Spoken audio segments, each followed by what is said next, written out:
It's a very important day for all of us because we are celebrating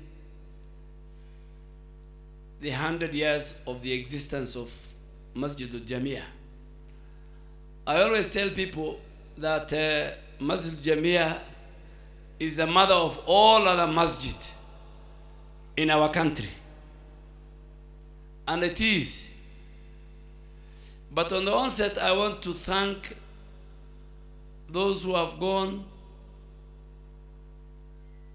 and the current entire leadership of Jamia Masjid, how they have run this masjid. And I tell people it's easy to build a masjid. Very, very easy. The house of Allah. He makes it very, very easy. With my brother, we built a masjid in Garissa. And we asked ourselves, one to one, how come we didn't feel even the amount of money we have used? And the time was very fast. And the reason is because Allah makes it easy when you want to build His house, the house of worship. Why am I praising the leadership of Jamia? I am praising the leadership of Jamia. Some majority were here, and many who left us. May Allah grant them Jannah. The like of our brother Ibrahim Joni. In the 8.5 years, I was the leader of majority.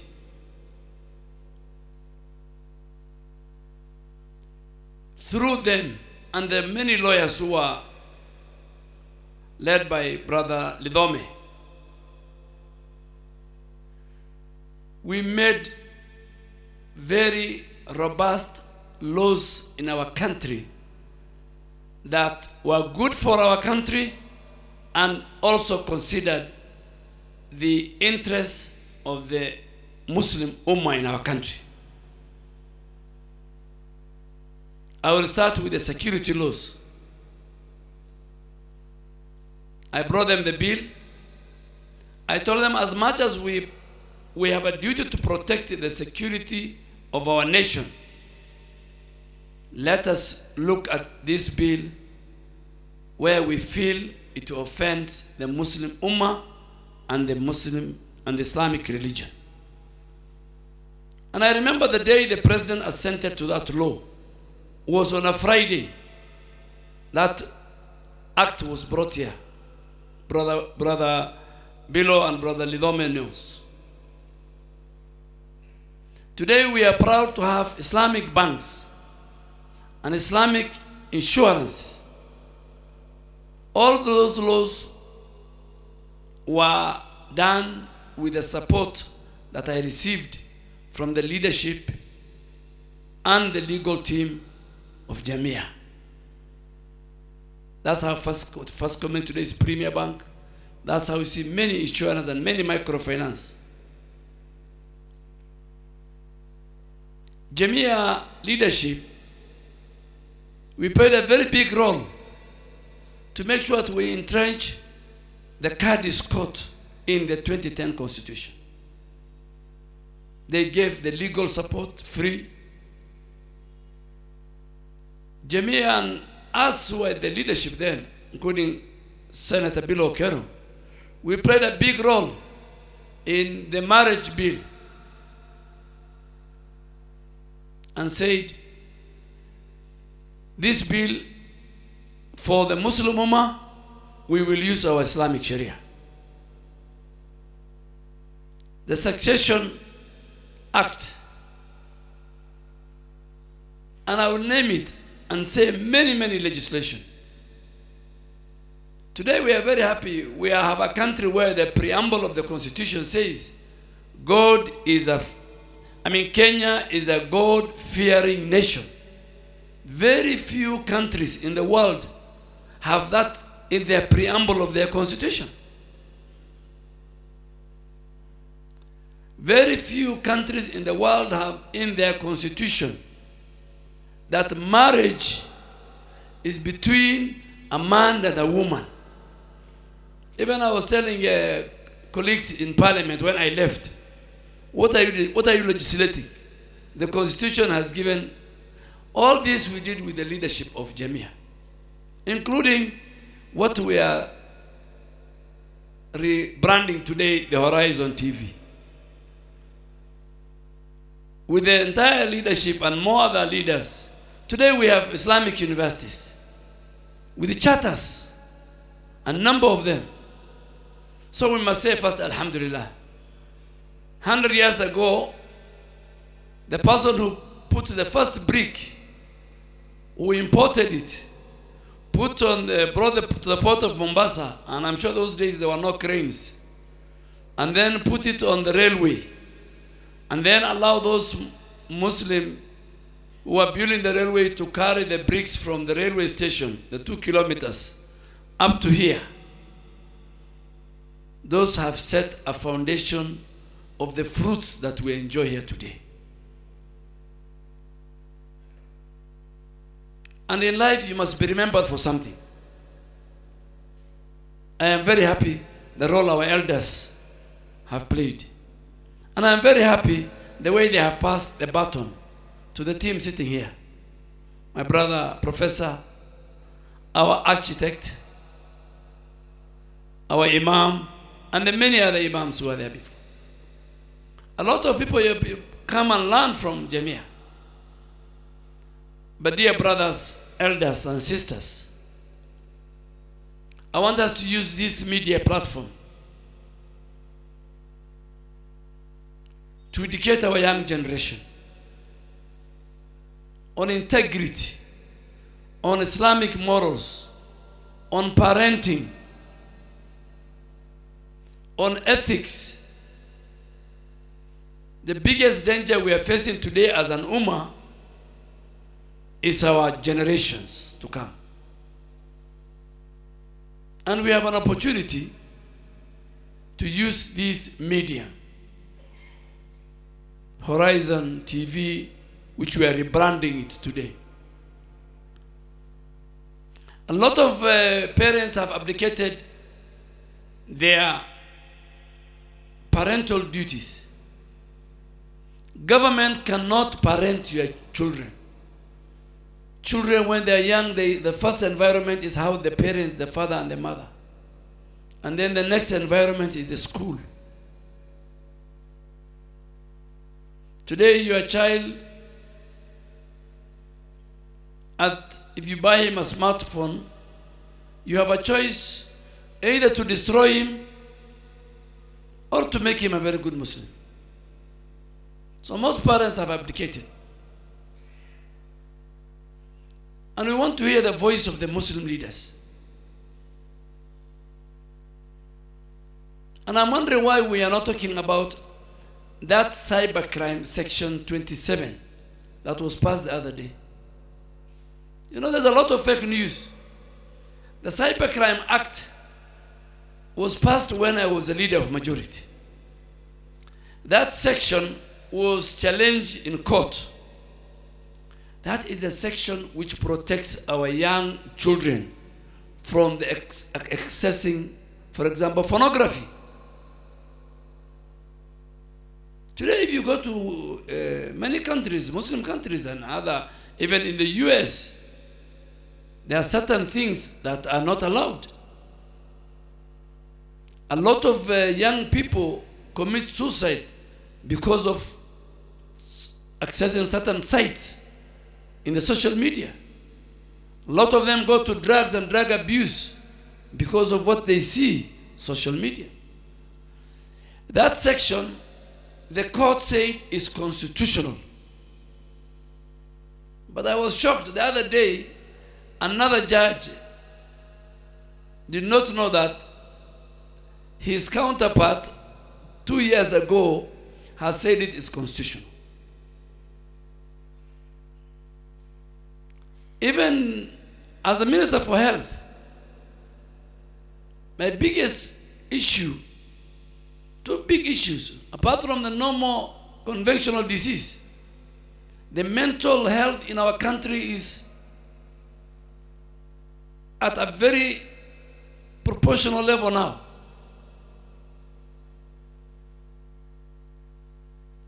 A lot of young people are committing suicide. They are going to depression. And I really want our religious leaders, our Muslim ulamas, we use this platform. You can use, I tell people, I can go to the TikTok. People like TikTok because it doesn't consume a lot of time. So you can go to TikTok and just look for the videos of and the preaching of our Imam Jamaluddin. And in the process, as you listen to him, as you go listen, some other sheikhs will come in, and you can learn more. Today you have seen a lot of our young people. You see them in hotels taking TikTok photos. Jamia Masjid has played a very big role, apart from is a home of da'wah in our country, in our region. They have done a lot of humanitarian work.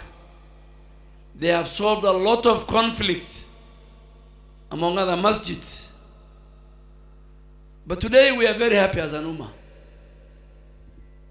I did not come to Nairobi in 1968. That's what I want to say. I came to Nairobi in 1986 when I came to study at Moi Force Academy. And I remember I came on top of a lorry that was carrying cattle. This was one of my most horrifying trips because I could not pay for the bus fare. I was given a lift. And I was dropped around 10 o'clock in Isili. And the owner of the cattle was very magnanimous. He took me to the small lodge he was sleeping in Isili those days. I don't know whether now it's there. You could sleep in one room, 4 of you who don't know each other, because the room had 4 beds.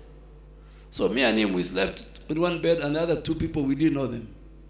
And in the morning, he took me to the stage to go to past Kariobangi, Huruma, to Moi Force Academy. Stayed there for 2 years. Later, I became a member of parliament. Alhamdulillah. Hurlingham Mosque was not existing. Parklands Mosque was not existing. Adams was not existing. I'm just talking of the big ones. Ummah University was not there. Horizon TV was not there. So I think we have an opportunity to thank Allah. We have an opportunity to thank Allah. Today, that is why you don't see any inheritance dispute among Muslim families in court. Why? Because we were allowed by the constitution. Allah has allowed us in the Kenyan constitution to manage our affairs, marriage, inheritance, divorce. Many people don't see that value, but I really want to thank. I don't want to talk much. I am part and parcel of this masjid. I always tell the chairman and the professor that the only place, if I am summoned,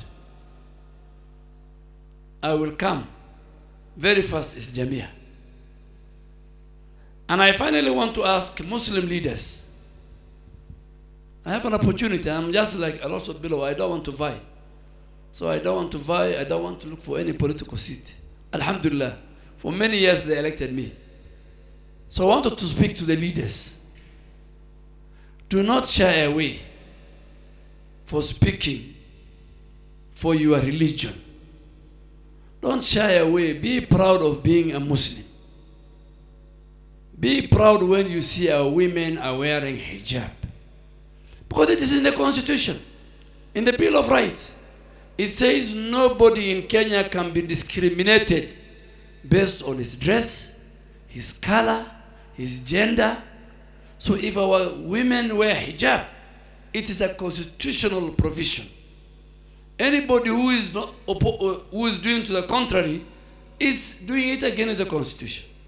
And above all now, at least we have a president who also believes in his religion. A religiosity president. We have now. So that even when we call him to build, to support us, so Muslim leaders, whether they are political leaders, I want to advise them and ask them, you will be asked in the hereafter. You are the custodian, that leadership, you are the custodian on behalf of the Muslim Ummah and those other non-Muslims who elected you. The resources belong to them. You will be asked. You must exercise high levels of integrity, fairness, justice to the people you serve. I know Jamia must face a number of challenges when they were even resolving disputes. Me and Chairman, we know they brought clan issues, which Professor doesn't know. Me and below, we know. But we stood very firm. Me and Mzee stood very firm. We were told you belong to this clan, belong to this clan. Why are you not helping him? You are first a Muslim, not a clan. And you should not subscribe to that.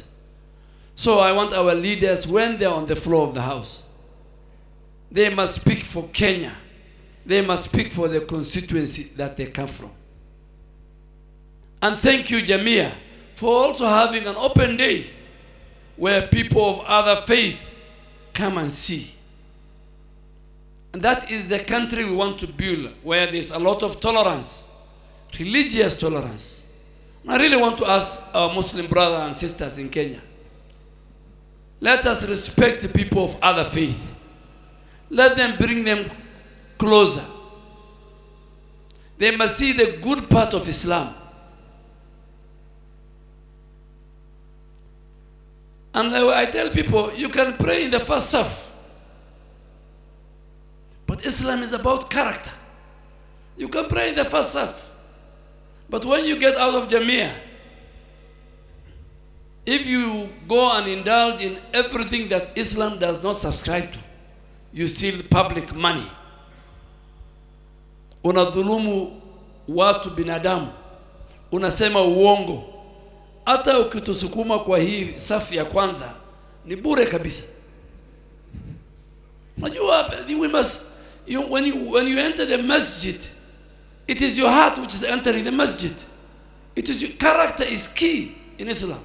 It's not the prayer, it's not the hajj, it's not the fasting. Above all is your character. And finally, our brother who read the Holy Quran,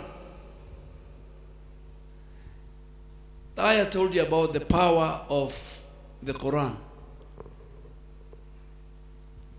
So instead of sometimes looking for Panadol, you go look for Panadol, you take a glass of water, and you do what it's supposed to do in Islam. And you drink that water. That ayah said it. لو أنزلنا هذا القرآن على. You know the meaning of that ayah. It's the power of the Quran.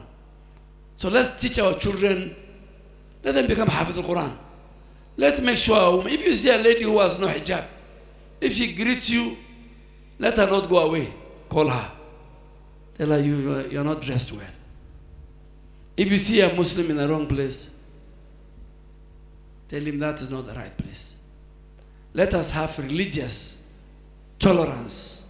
Let other people of other faith see us as the best of the people to emulate. I have said much. I don't want to know the time of prayer is there. Thank you very much for inviting me.